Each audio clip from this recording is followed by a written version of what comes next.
He-Man. Da, da, da, da, da, da. I don't know anything about this He-Man, if that even is a song.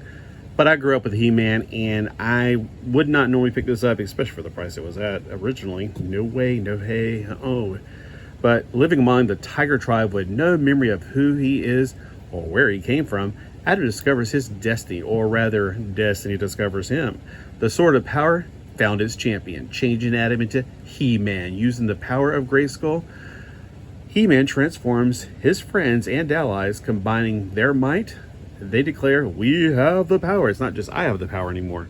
So out of all of these, I've picked up all of them. This was not at my store.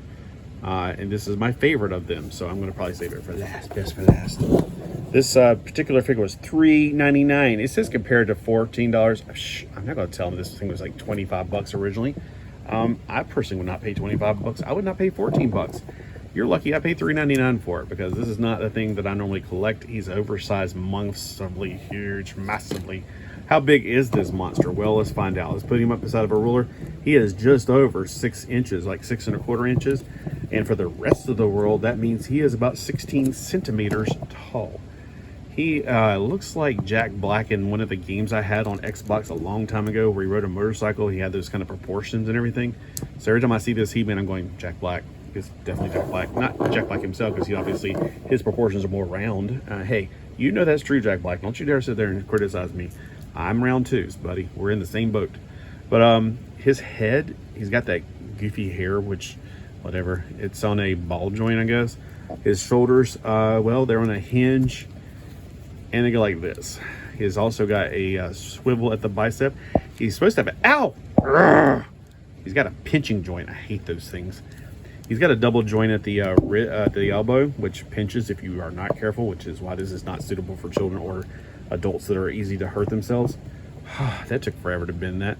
So with that double joint, you can get 90 degrees in, like a normal one joint would, but he's so massively over muscular. I actually knew a person like that. He could not bend his arms because he just lifted too much.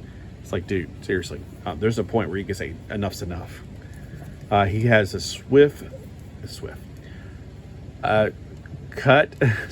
cut at his wrist. I was trying to say wrist and swivel. Anyway, and then he has another one, which is like, why do you have two of them? That makes no sense. You have one here and one here. On his wrist, other than the swivel, he has the in and the out. Why? I don't know. He needs to hold the sword up joint instead. Does he have that on this arm? Nope, he's got the same in and out joint.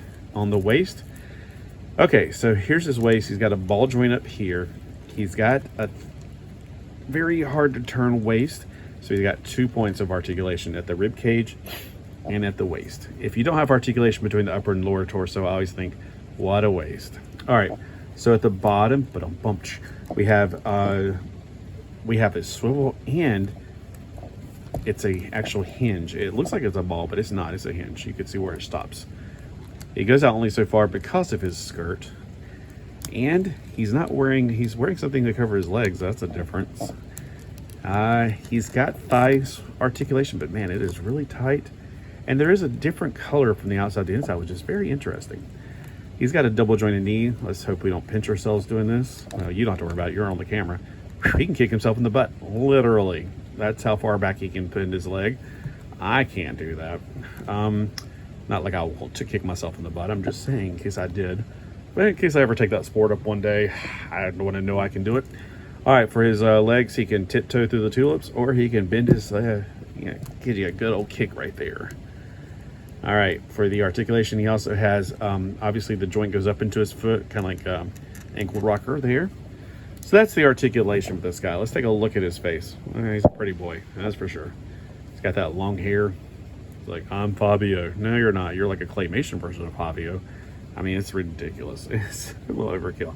He also has 2 fist hands. I kind of think I'm going to end up leaving those in. You know what I thought about with all these extra fists? Sometimes I look on eBay and there's like handless or action figures. I'm going, just keep them in a bag and one day they'll come in handy. I've already collected some heads for some figures I got without heads. And this sword, let's take a look at this big, huge sword. It's got so many colors going on. It's about to make my mind blow. It's got a little point right there of probably for something in his back. Oh, yep, there we go. So he has a place to put on his back. Let's take a look at it a little bit more. It looks like a skull right there, which I guess didn't go with the gray skull, not to go with Skeletor. When I was a kid, there was just the comic books, so we didn't have the cartoon yet. Gray Skull was Skeletor's throne room, basically and he had to go in and rescue Tila from there often. That's what I played with. When I was a kid, that's how I played. My He-Man went into the castle to rescue Tila. That's the main thing. And if you're buying, you sexist pig, hey, look, boys need to learn that we need to be rescuing people, whether it be women or men, or babies or children or whatever. We need to have that concept. All right, so we have gold painted on top of that as well. We also have like a creamy color and silver. So I'm not even sure what the original color of this sword is, because there's so many colors on top of each other.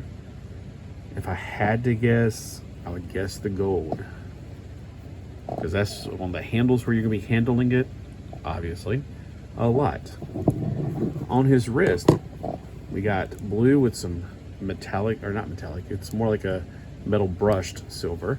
We got a very plasticky silver harness that looks a lot like the original harness, except we got H and M instead of the cross, because I guess they're against the cross now. I don't know. I love the cross because, you know, whatever religion you're part of, I know who died for me, and I'm so thankful. I do like the turquoise in that right there. So he's got his bodysuit, which is kind of cool. It's like a compression outfit, and it's also textured. It's a dark blue. I wouldn't say navy blue, more like almost like an indigo, and a teal, a very dark teal, maybe turquoise. And over here, it's a little more iridescent. That's what I was looking at when I was looking at his thighs. Like, wow, he's very iridescent.